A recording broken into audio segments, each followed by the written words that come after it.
warahmatullahi wabarakatuh. Selamat malam teman-teman. Ketemu lagi bareng saya Budi Wingit, tentunya masih di Asa Kreatif. Nah, kali ini saya kedatangan tamu, seorang perempuan yang memiliki kelebihan tentang ahli, ya bisa dikatakan ahli metafisika. Kita kenalan langsung sama beliau. Silakan Mbak. Assalamualaikum warahmatullahi wabarakatuh. Waalaikumsalam warahmatullahi wabarakatuh. Perkenalkan, nama saya Gigi. Seperti yang disampaikan Mas Budi, saya sedikit banyak tahu tentang metafisika dan teman-teman dalam tanda kutip di sekeliling kita. Di dunia selain kita bagaimana? Iya, betul. Ya, itu tadi perkenalan singkat dari Mbak Gigi. Nah, kita juga pengen tahu ini metafisika itu seperti apa dan ada hubungan apa dengan makhluk gaib. Bisa dijelaskan Mbak Gigi tentang ini metafisika itu sebenarnya ilmu apa? Nanti ada hubungannya dengan hal-hal gaib seperti apa ini? Baik, kita itu hidup kan ada temennya ya. Jadi Ya. kan enggak hanya kita sebagai manusia aja, tapi di sekeliling kita juga ada yang mungkin dalam agama disebutnya jin. Ya. Nah, lalu saya alhamdulillah diberikan kelebihan, dan itu adalah turunan Oh, jadi dari orang tua? dari orang tua, dari kakek, dan itu turunan, tidak semua turunan itu bisa mendapatkan kelebihan ini. Ini berarti yang beruntung Mbak Gigi ini. Bisa dibilang keberuntungan, tetapi ketika kita menjalankannya ada sedikit kekhawatiran sebenarnya. Dengan keahlian itu. Ya, dengan kelebihan Kemampuan itu malah sebenarnya juga ada kekhawatiran. Nah, ini terlalu kaku ya, kita agak ngomong tentang kok bisa sih manusia itu, kita kan punya panca indera. Ya. Sebenarnya nggak hanya saya aja yang bisa melihat ataupun mendengar. Sebenarnya Mas Budi itu sebenarnya juga bisa. Hanya tidak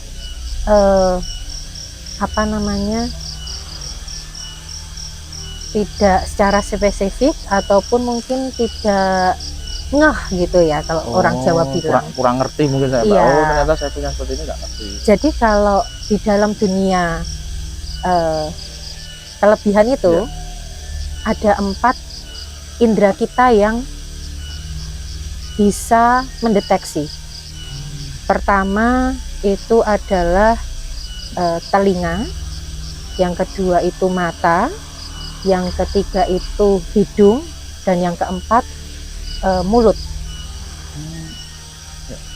Telinga itu biasanya non sewu, biasanya ada yang pernah mendengar ada tiba-tiba ada yang nangis nih, atau ada suara ketawa. Kita sebenarnya bisa mendengar, cuman kita nggak ngeh aja, kurang peka ya, enggak gini, misalnya kok ada kayak yang nangis ya, tapi itu paling anak siapa atau mbak siapa, yang maksudnya tetangga siapa gitu. Nah, kita nggak ngeh aja. Terus untuk mata, mungkin sedikit banyak pasti ada yang pernah ngalami ya, penonton juga, bahwa ada, kalau bahasa Jawanya gelibet gitulah. Mak gelibet, iya. Atau di ujung mata tiba-tiba kesannya di ujung mata nih, kok kayaknya di sana ada yang berdiri atau apa gitu ya. Itu mungkin kita semua pernah ngalami. Di ujung mata itu sepertinya Mbak ya, kita kalau pas nengok gini kayak ada yang ketinggalan. Kayak ada yang ketinggalan. Nah, gitu sebenarnya. Terus yang ketiga itu hidung, penciuman. Sebenarnya kita juga pernah ngalami, kok kayak bau rokok ya, kok kayak bau melati ya, kok kayak bau kenanga. Iya kan? Yang kenanga itu yang paling. Nah, itu kan sebenarnya Mas Budi maupun teman-teman lain itu pasti pernah ngalami. Cuman kurang kurang peka, kurang ngeh, kurang oh ini pasti ada something like this gitu, someone apa gitu mungkin ya. Nah, membedakannya antara Mas Budi dengan saya itu ataupun dengan orang-orang yang memiliki kelebihan itu adalah di mulut. Di mulut itu adalah komunikasi. Jadi Mas Budi itu bisa mendengar, bisa melihat, bisa mencium, membau. Tetapi Mas Budi tidak bisa berkomunikasi. Itu yang membedakannya antara Mas Budi dengan kami. Nah, dan itulah tingkatannya di mana seandainya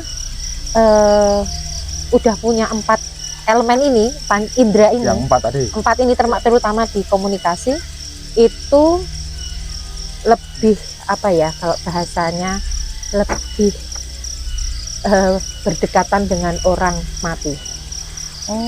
Karena bisa komunikasi. Serem. Gitu. Ini bisa komunikasi loh ini sama orang yang sudah mati. Lanjut, Mbak.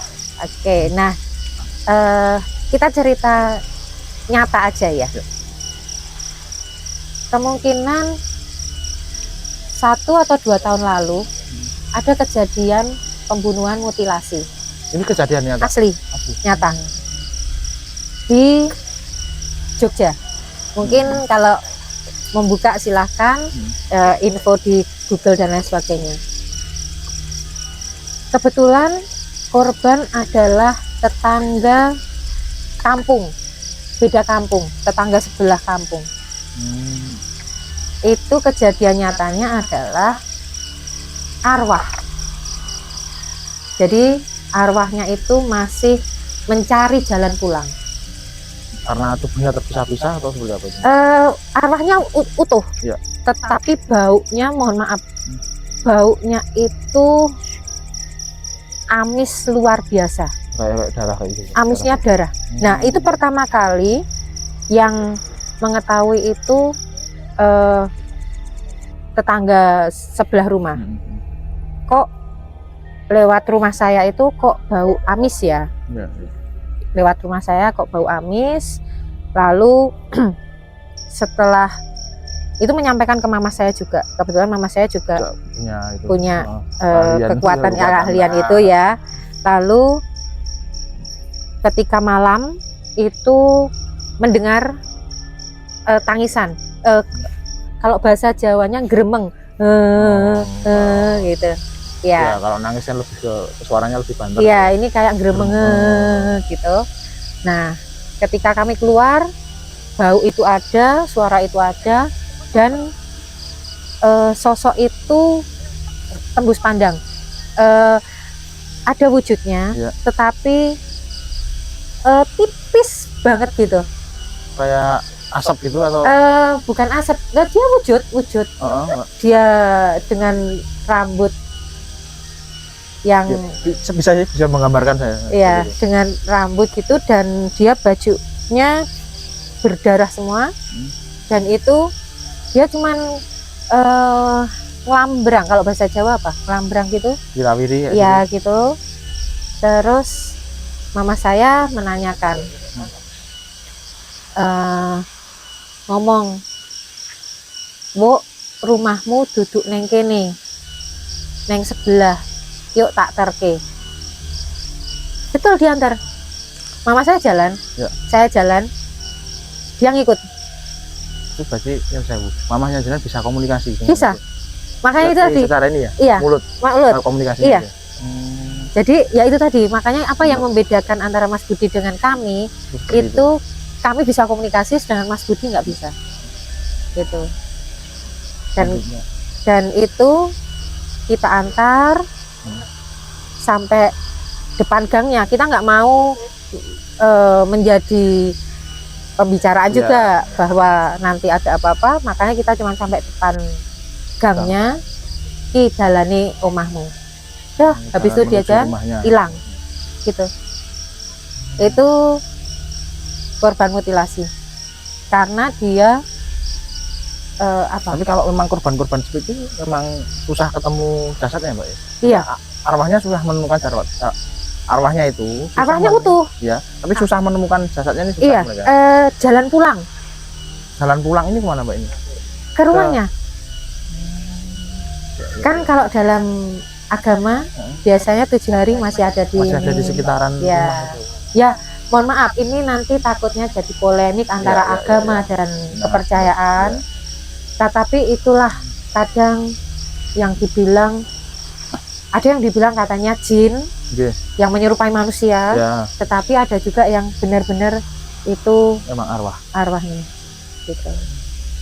Apalagi korban-korban pembunuhan, bunuh diri, itu memang, mohon maaf, susah. Ya ini kalau ada orang Jawa bilang itu bahasanya ini gentayangan, kalau arwah-arwah seperti itu gentayangan Mbak, ya. Tetapi ya alhamdulillahnya kemarin ketemu sama mama saya juga, jadinya bisa kami antar pulang karena kasihan. Nah kayak seperti itu Mbak, kalau semuanya tidak ketemu, kalau jenengan paham ini tentang hal-hal seperti itu. Nah kalau mereka tidak bisa ketemu Mbak, atau tidak mau pulang lah, saya tidak mau pulang, ada tidak yang model-model seperti itu, arwahnya dia tidak mau lah, saya tidak mau pulang, tidak mau pulang ke rumahnya. Selama ini enggak ada ya Mbak, ketemu, belum pernah ketemu, jangan sampai, karena kasihan. Kalau dia bisa ketemu sama orang jahat, dalam tanda kutip aliran hitam, dia bakal dia nggak akan bisa kembali mau ke neraka atau ke surga, tetapi dia akan jadi budaknya si ilmu hitam. Serem juga ya teman-teman. Ada kelanjutannya Mbak? Itu baru cerita yang pertama. Teman-teman, kita akan lanjutkan lagi ceritanya, masih banyak sekali karena alhamdulillah kita ketemu sama Mbak Gigi yang punya kemampuan metafisika. Kita akan lanjut lagi tentang ilmu-ilmu metafisika, tentunya masih bersama Asa dan Mbak Gigi. Oke, selamat malam. Wassalamualaikum warahmatullahi wabarakatuh. Matur nuwun Mbak Gigi. Sama-sama, terima kasih Mas Gigi.